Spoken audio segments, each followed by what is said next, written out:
നമസ്കാരം.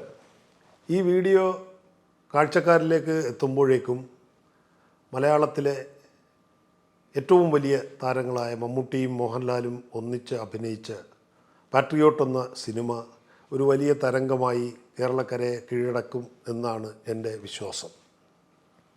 കാരണം 25 കൊല്ലങ്ങൾക്ക് ശേഷമാണ് മമ്മൂട്ടിയും മോഹൻലാലും ഒന്നിച്ച് അഭിനയിക്കുന്ന ഒരു സിനിമ. അപ്പോൾ അത് എത്രത്തോളം ഗൗരവത്തോടു കൂടിയായിരിക്കും അതിൻ്റെ അണിയറക്കാർ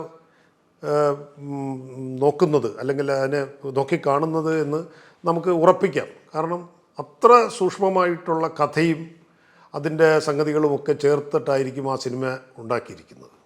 മഹേഷ് നാരായണൻ മലയാളത്തിലെ പുതിയ കാല സംവിധായകരിൽ ഏറ്റവും ശ്രദ്ധേയനായ സംവിധായകനാണ്. അല്ലാതെ ഇത് സാധ്യമാകില്ല.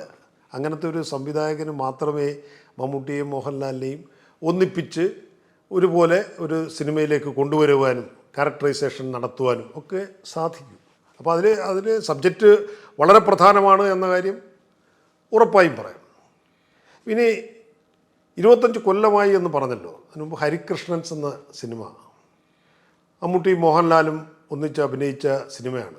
അപ്പോൾ ഇവരെ ഒരുമിച്ച് ഒരു നുഖത്തിൽ അല്ലെങ്കിൽ ഒരുമിച്ച് മുന്നോട്ട് കഥാപാത്രങ്ങളായി കൊണ്ടുപോകുക എന്ന് പറഞ്ഞാൽ വലിയൊരു ജോലിയാണത്.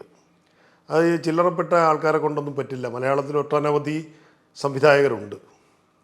അവർക്കൊന്നും ഇത് സാധ്യമാകാൻ പറ്റില്ല. കാരണം 2 ധ്രുവങ്ങളിലൂടെ അല്ലെ 2 തലങ്ങളിലൂടെയും ഒക്കെ സഞ്ചരിക്കുന്ന വലിയൊരു ആരാധക വൃന്ദത്തിൻ്റെ ഉടമകളാണ് ഈ താരരാജാക്കന്മാർ.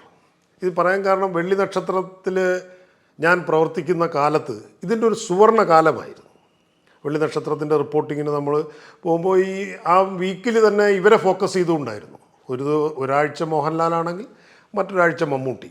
അപ്പോൾ അത് ബാലൻസ് ചെയ്ത് കൊണ്ടുപോകുന്ന ഒരു ആരാധക സമൂഹമായിരുന്നു, അവരെ സാറ്റിസ്ഫൈ ചെയ്യുന്നതായിരുന്നു. അപ്പോൾ അത്തരത്തിൽ സാറ്റിസ്ഫൈ ചെയ്യുന്ന സംവിധായകരെ കൊണ്ട് മാത്രമേ ഈ ഹെവി വെയ്റ്റുള്ള വലിയ താരങ്ങളെ ഉൾക്കൊണ്ട് അഭിനയിപ്പിച്ച് ഒരു സിനിമ പുറത്തു കൊണ്ടുവരാൻ പറ്റൂ. അതാണ് ഫാസിൽ